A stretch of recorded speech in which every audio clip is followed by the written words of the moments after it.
Hello， 胖妮儿来喽！继续跟胖妮过情关，订阅胖妮，更新不迷路。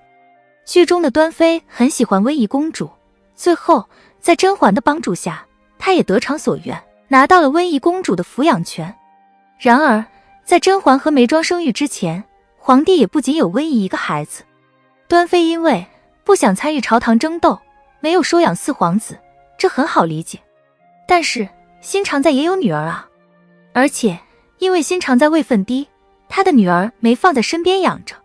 端妃如果只是觉得后宫生活孤单凄苦，向皇上请求抚养新常在的女儿，不是更容易的吗？为什么偏偏要盯上对方阵营的曹琴墨的女儿呢？有小主说，这是因为端妃和温宜投缘，发自内心喜欢她。胖妮却觉得端妃此举有更深层的意义，她以母爱为利器，实现了一箭三雕的目的。在整部剧中，新常在的女儿是没露过脸的。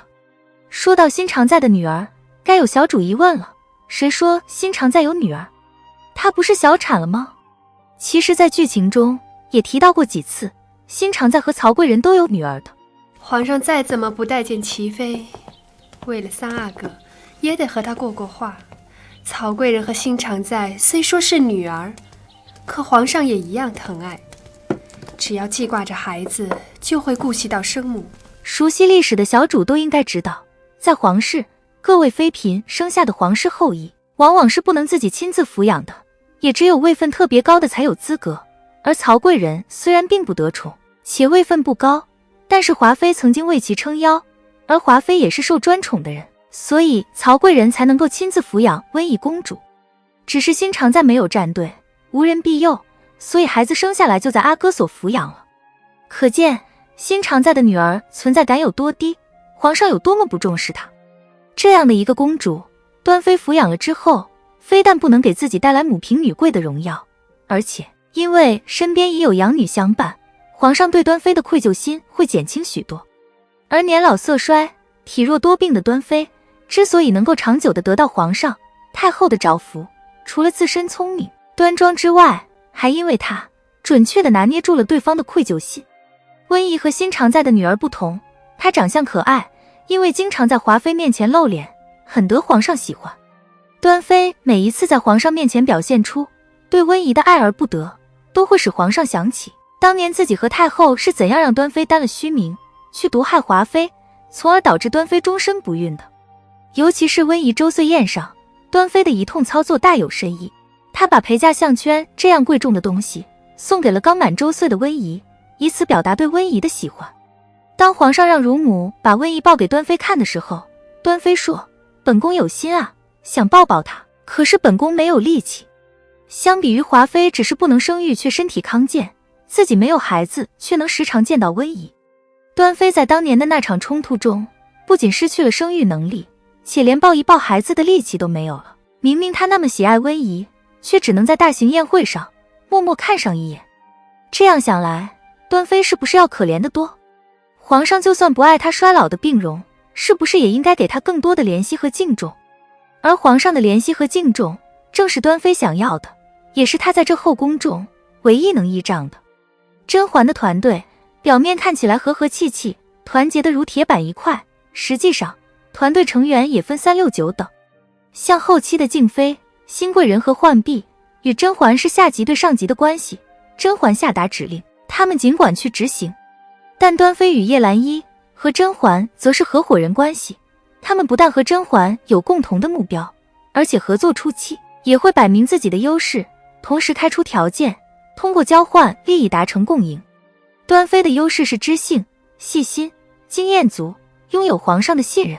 利用这些优势，她在木薯粉事件中帮甄嬛解围，在富察贵人小产后和甄嬛分享了关于粉盒的信息。那她开出的合作条件是什么呢？就是要置华妃以及曹琴墨于死地。甄嬛也恨华妃，但甄嬛恨的是华妃多次毒害眉庄，并通过罚跪致使她流产。这样的恨，相比于端妃被灌了大量红花伤了身体的恨，相比于长年累月受华妃折磨病重不能请太医的恨，终究还是淡了些。端妃也怕甄嬛只是让华妃失势而不下狠手，或是心慈手软，留下曹琴墨这个诡计多端的祸害，给自己带来灾殃。因此他几次在甄嬛面前表现出对温宜的喜爱。端妃这么做就是想告诉甄嬛，她想要温宜。甄嬛怎么才能让端妃得到温宜？那就是要彻底铲除华妃、曹琴墨这两个强大阻力。所以看剧的时候，有人会问，华妃不死行不行？这事儿还真不行。因为甄嬛杀人诛心，不仅是为了自己，也是为了对眉庄和端妃有交代。曹琴墨不死行不行？更不行。就算太后和皇上不痛下杀手，甄嬛和端妃也断不会留着他。和华妃一样，端妃的身体里也流淌着将门的血液，但她的身体却远不及华妃强健，这就如同将一只猛虎关在极其狭小的铁笼中一般难受。所以端妃虽然表面平和，内里的爱与恨都很炽热。胖妮甚至觉得端妃很多时候都在骗自己，她骗自己对皇上情深似海，不求回报，以此来打发宫中漫漫长夜。她骗自己当年被灌红花这件事儿纯粹是因华妃心思歹毒，而不是因为华妃也是受害者，再由此生出汹涌澎湃的恨，激励病痛中的自己要坚持下去复仇。她骗自己温宜就是上天派给她的小公主，曹琴墨根本配不上这样的女儿，从而不断生出与甄嬛合作的动力，直至拿到温宜的抚养权。从这个角度上来说，端妃能依靠一格殿走到最后，并不是因为她运气好、底子好，而是因为她很善于用炽热的爱与恨，以及占有欲来给自己找精神支柱。有人说，这个世界上最不能直视的就是人心。普通人的人性尚且经不起深挖，更何况是后宫妃嫔呢？对于每日如同行走在钢丝上的妃嫔来说，能够随心的、不带任何目的的去爱一个与自己没有血缘关系的孩子，这太奢侈了。这点奢侈，刚入宫不久正得圣宠的甄嬛，或许能有圆明园中对四皇子的同情，可久居深宫，被残害到只剩下一口气的端妃，终究是不配得的。好了，本期的影片就到这里。喜欢胖妮，辛苦给影片点赞，订阅胖妮，下期更精彩。